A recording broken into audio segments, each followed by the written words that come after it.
Hi friends, Anapanasati ధ్యానం శ్వాస మీద ధ్యాస పేరుతో మనం చేస్తున్నాము. అయితే బుద్ధుడు బోధించినటువంటి ఆనాపానసతి ఆ డెప్త్ ఏమిటి? బుద్ధిజం ఏ విధంగా మైండ్ఫుల్నెస్ అనే మెడిటేషన్ వాడుతుంది? దానికి దీనికి తేడా ఏంటి? అంటే మైండ్ఫుల్నెస్ అంటే ధ్యాస పెట్టడమే. కాకపోతే ఇన్ డీటెయిల్డ్, పూర్తిగా డెప్త్గా వెళ్ళడం ఎలా? దానివల్ల మనకు వచ్చేటువంటి లాభాలు ఏంటి అనే పాయింట్ మీదకి వస్తే మనకు ఆ, అంటే ఆనాపానసతి శ్వాస మీద ధ్యాసలో మనం డెప్త్కి వెళ్ళే కొద్దీ ఎస్టాబ్లిష్మెంట్ ఆఫ్ మైండ్ఫుల్నెస్ అనేది డెవలప్ అవుతుంది. 4 నుంచి ఇంకా డెవలప్ అయితే 5 స్ట్రెంత్లో 7 ఫ్యాక్టర్స్ వస్తాయి. 7 ఫ్యాక్టర్స్ ఆఫ్ అవేకెనింగ్ అనేది వస్తుంది. నోబెల్ ఎయిట్ ఫోల్డ్ పాత్కి మరింత డెప్త్కి మనం వెళ్తాము అని. దీని తర్వాతే మనము మైండ్ఫుల్నెస్ మెడిటేషన్ అంటే ఆనాపానసతిలో అద్భుతమైనటువంటి ఫ్యాకల్టీ మనం సంపాదించినప్పుడు మన ఎస్టాబ్లిష్మెంట్ అంటే మనకి పరాకాష్ట సాధనలో మనం పరాకాష్ఠకి ఏ విధంగా వెళ్తాము అనే విషయాల మీద బుద్ధుడు చెప్పినటువంటి దాని గురించి మనం కొన్ని విషయాలు తీసుకుంటున్నాం.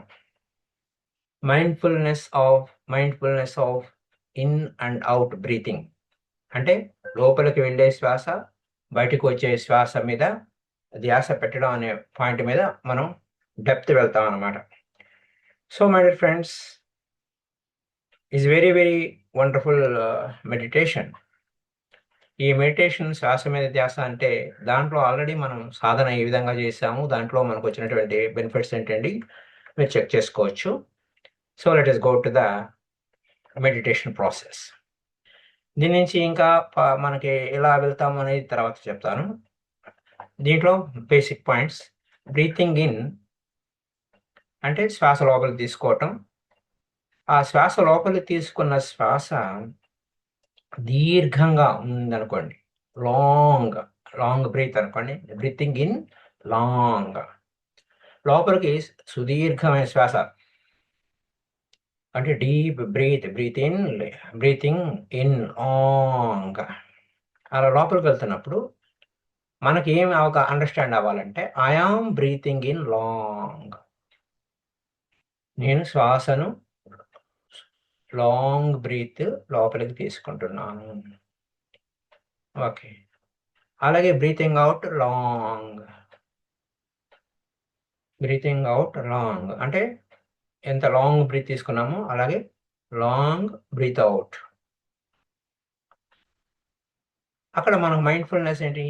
I mind breathe in long breathe and breathe out long breathe out అని మనకు అవగాహన కావాలి. అది procedure. I'm breathing out long. అలాగే ఆ బ్రీతింగ్ ఇన్ షార్ట్, శ్వాస లోపలికి కొంతమంది వేగంగా వెళ్తుంది, లోపలికి వేగంగా వెళ్తుంది లేదా దీర్ఘంగా వెళ్తుంది. ఇప్పుడు దీర్ఘ శ్వాస గురించి చెప్పుకున్నాం. లోపలికి వెళ్ళే శ్వాస దీర్ఘంగా ఉంది, మళ్ళీ ఎరుపులోకి వచ్చే శ్వాస దీర్ఘంగా ఉంది. అలాగే షార్ట్గా ఉంది, కొంచెం పైన షార్ట్గా ఉంది. I'm breathing in short and breathing out short.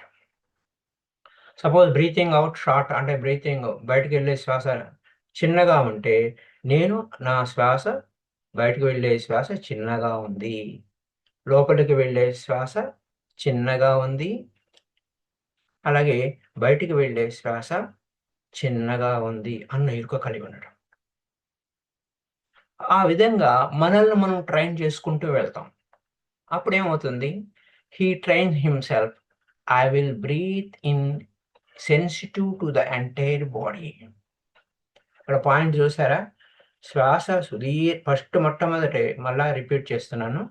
Breathing in long అంటే లాంగ్ బ్రీత్ తీసుకున్నప్పుడు నా శ్వాస లాంగ్గా అంటే దీర్ఘంగా లోపలికి వెళ్ళింది అన్న ఎరుక.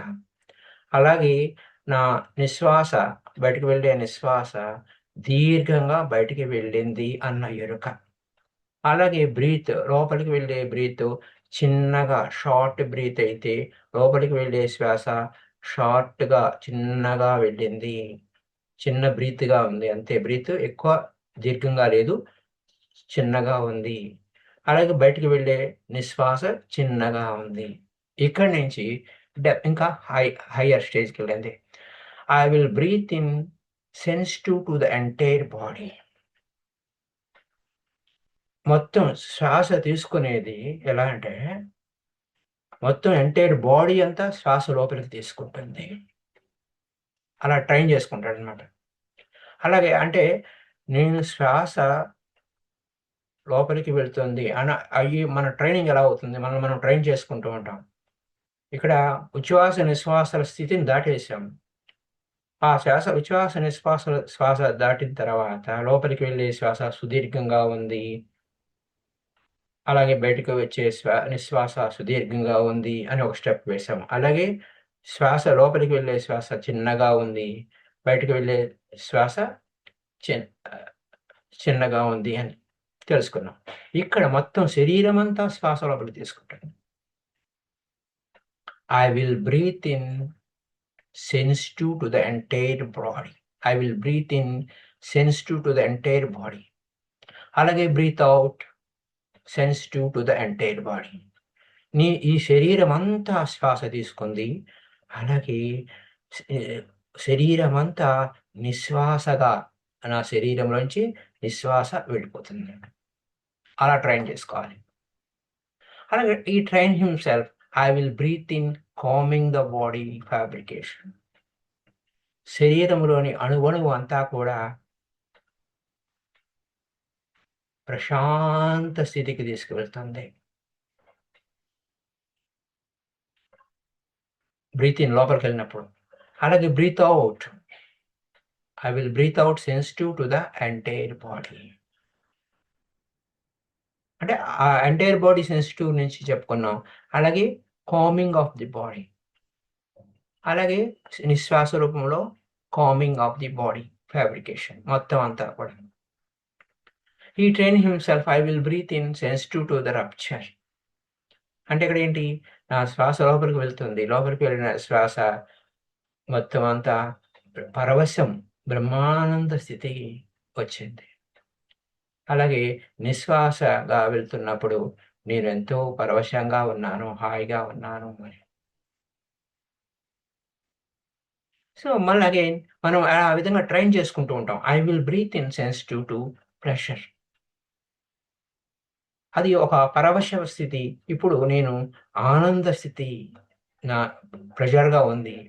చాలా ఆనందంగా ఉంది. ఆ ఆనంద స్థితిని శ్వాస లోపలికి తీసుకున్నప్పుడు ఆనందాన్ని నేను అనుభూతి పొందుతున్నాను. అలాగే నిశ్వాసగా శ్వాస బయటికెళ్ళిపోతున్నప్పుడు ఆనందాన్ని అనుభూతి పొందుతున్నాను. అలాగే నా మనసులో ఉన్నటువంటి అనేక అంశాలను నేను ఎరుకతో గమనిస్తున్నాను. బ్రీత్ లోపలికి వెళ్తున్నప్పుడు నా మెంటల్ ఫ్యాబ్రికేషన్, నా మనసు ఏమేమి చిత్రాలు చేస్తుందో గమనిస్తున్నాను. అలాగే ఆ మెంటల్ ఫ్యాబ్రికేషన్ అంతా కలిగిన ఆలోచనలన్నీ కూడా నేను బయటకి నెట్టేస్తున్నాను. మెంటల్‌గా అంటే ఏంటి? రకరకాలుగా ఫ్యాబ్రికేట్ చేస్తున్నాను. అలాగే ఈ train himself I will breathe in calming mental fabrication. ముందు ఆ మెంటల్‌గా మనసులో పుట్టేటువంటి సెన్సిటివ్ మ్యాటర్ చూసుకున్నాము. అంటే సెన్సేషన్స్ ఏమేమి ఇస్తుంది? ఏమేమి అనుభూతులు ఇస్తుంది? గమనించాము. మళ్ళా వాటన్నిటిని కామ్‌నెస్‌కి తీసుకెళ్తున్నాం. లోపలికి తీసుకునేటప్పుడు ఆ సెన్సిటివిటీస్‌ని, మెంటల్ ఫ్యాబ్రికేషన్ ఏ విధంగా చేసింది అనే దాన్ని గమనించాము. అలాగే బయటికి పోయేటప్పుడు అది ఫ్యాబ్రికేషన్ గమనించాం. ఆ తర్వాత calmness. I will breathe in calm mental fabrication. మనసులో పుట్టే అలజడులు, రకరకాల ఆలోచనలన్నిటిని కూడా పూర్తిగా నిశ్శబ్దం చేస్తున్నాను. శ్వాస లోపలికి తీసుకున్నప్పుడు. అలాగే బ్రీత్ ఔట్ అప్పుడు కూడా ఆ మెంటల్ ఫ్యాబ్రికేషన్ అంతా కూడా కామింగ్ అయిపోయింది. అలాగే మనం ట్రైన్ చేసుకుంటాం. I will breathe in sensitive to the mind. ఇప్పుడు అవన్నీ ఎళ్ళిపోయినాయి. నా మనసు ఏ విధంగా ఉంది? దాన్ని గమనిస్తూ ఉన్నాను. అలాగే breathe out. I will breathe out sensitive to the mind. అలాగే I will breathe in gladdening the mind. ఎప్పుడైతే అక్కర్లేని అన్ని ఆలోచనలన్నీ ఎళ్ళిపోయినాయో, ఇప్పుడు నేను చాలా సంతోషంగా, నా మనసు ఎంతో సంతోషంగా, ఉన్న వైనాన్ని గమనిస్తున్నాను. లోపలికి వెళ్ళేటప్పుడు శ్వాస. అలాగే నిశ్వాసగా శ్వాస బయటకు వెళ్ళేటప్పుడు I will breathe out gladdening the mind. అలాగే he train himself I will breathe in concentrating the mind. ఇప్పుడు నేను ఎలా ట్రైన్ చేస్తున్నాను?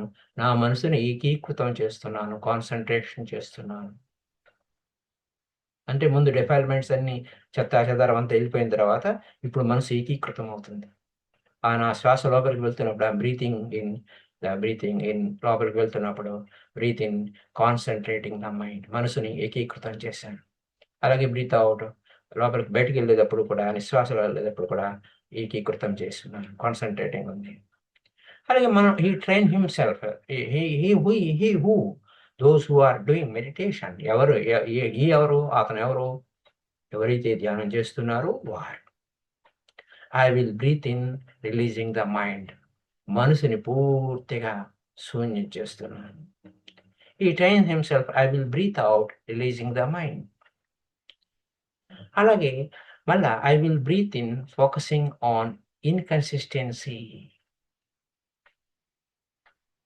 మనసు నిలకడ లేని మనసుని గమనిస్తున్నాను, ఫోకస్ చేస్తున్నాను. అలాగే I will breathe out focusing on inconsistency. అది ఎలా ఉంది అనేది చూస్తున్నాను. అంటే ఇన్కన్సిస్టెన్సీ అంటే నిలకడ లేని స్థితిని ఏ విధంగా ఉంది. అలాగే నిలకడ లేని స్థితి బయటకు వెళ్ళేటప్పుడు నిశ్వాస జరిగేటప్పుడు.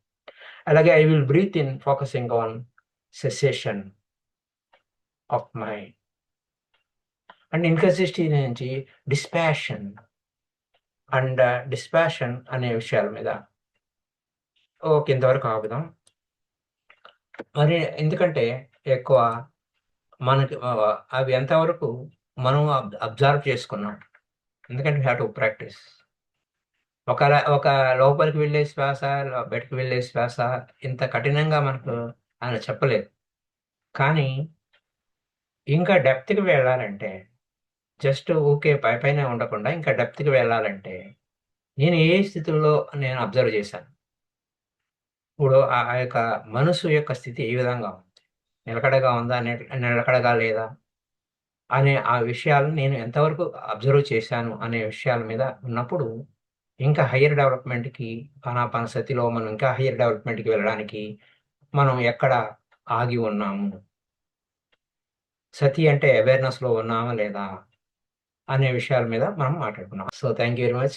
ఇప్పటివరకు మనం ఎంతవరకు సాధన చేశాము, ఇది ఎంతవరకు మనం దాన్ని మళ్ళీ అభ్యాసం చేస్తున్నాము అనే విషయాన్ని మనం పరిశీలిద్దాం. Thank you.